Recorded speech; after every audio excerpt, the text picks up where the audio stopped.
ரொம்பவே உணர்வுபூர்வமான காதல் கதையை மையப்படுத்தின குக்கு திரைப்படம் மூலமா தமிழ் சினிமாக்குள்ள என்ட்ரி கொடுத்தவர் இயக்குனர் ராஜமுருகன். அவர் அடுத்ததா ஜோக்கர் திரைப்படத்தை இயக்கியிருக்காரு.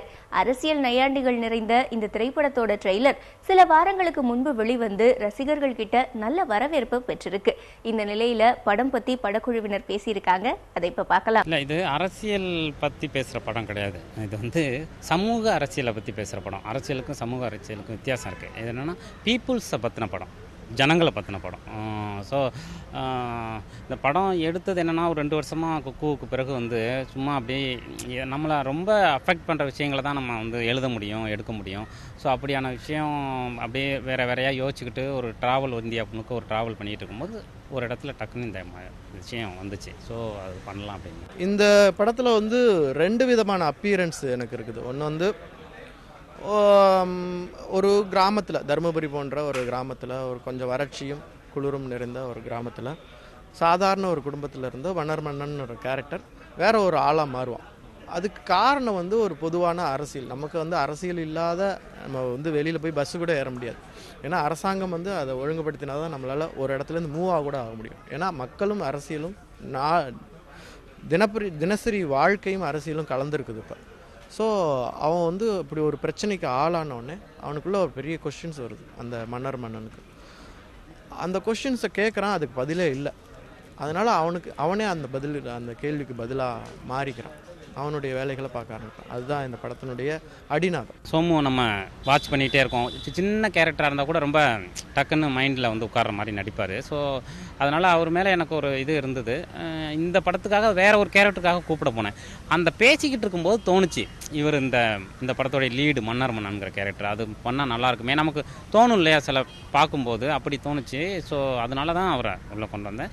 ரொம்ப அமேசிங்கான ஒரு கலைஞன். பர்சனலாக அதுக்கப்புறம் நீங்கள் தான் சொல்லணும் படத்தை பார்த்துட்டு, பட் பர்சனலாக ரொம்ப ஒரு முக்கியமான ஒரு கலைஞன் அவர். ஷூட்டிங் ஸ்டார்ட் ஆகிறதுக்கு ஒரு 1 வீக் முன்னாடியே ரிஹர்சலுக்கு கூப்பிட்டாங்க. தர்மபுரியில் தான் படம் ஃபுல்லாக ஷூட் பண்ணோம். ஸோ ரிஹர்சலும் அங்கே போயே தான் பண்ணோம். அப்போது அங்கே உள்ள மக்களோட தான் எங்களை பழக வச்சாங்க. அவங்க பேசுகிறது ஸ்லாங்காக இருக்கட்டும், பாடி லாங்குவேஜ் எல்லாமே, வாக்கிங் ஸ்டைல்லேருந்து இம்பார்ட்டன்ஸ் எல்லாத்துக்குமே கொடுத்துருந்தாரு.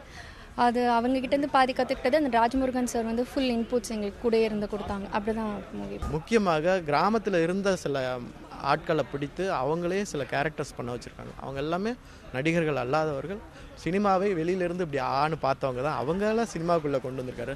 அவங்களுடைய நடிப்பெல்லாம் ரொம்ப இயற்கையாக இருந்தது.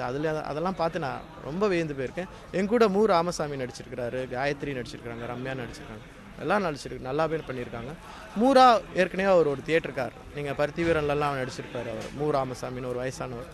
அவர் இதில் கிட்டத்தட்ட அவர் ரெண்டாவது கதாநாயகன் மாதிரி தான் அவர். இந்த படத்தை ஆடிஷனில் நான் செலக்ட் ஆகும்போதே ரொம்ப பெரிய நான் படத்தில் கரெக்டான இடத்துல நான் இருக்கேன், எனக்கு ஒரு நல்ல லான்ச்சாக இருக்கும்னு தான் நான் ஃபீல் பண்ணேன். இந்த படத்தில் ஒர்க் பண்ணும்போது ஒவ்வொரு டெக்னீஷியன்ஸும் அதை ஆட் பண்ணாங்க. ராஜமுருகன் சாரே ஒரு மிகப்பெரிய ப்ளஸ்.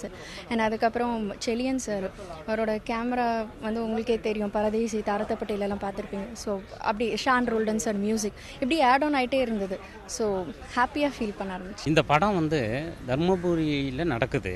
ஆனால் தர்மபுரியில் தான் நடக்கணும்னு அவசியம் இல்லை இந்த கதைக்கு. இந்த கதை இந்தியாவில் எங்கே வேணாலும் நடக்கலாம். ஒரு இந்தியனைஸ்டான படம் தான். ஏன் தர்மபுரி இந்த படத்துக்காக தேர்ந்தெடுத்தேன் அப்படின்னா, தமிழ்நாட்டில் ரொம்ப மிகவும் பின்தங்கிய மாவட்டம் தர்மபுரி தான். ஸோ ரொம்ப வறண்ட பூமி. நம்ம இந்த படம் ஒரு இன்றைக்கி இருக்கிற கான்டெம்பரரி வறுமையை பற்றி பேசுது, பவர்ட்டியை பற்றி பேசுது.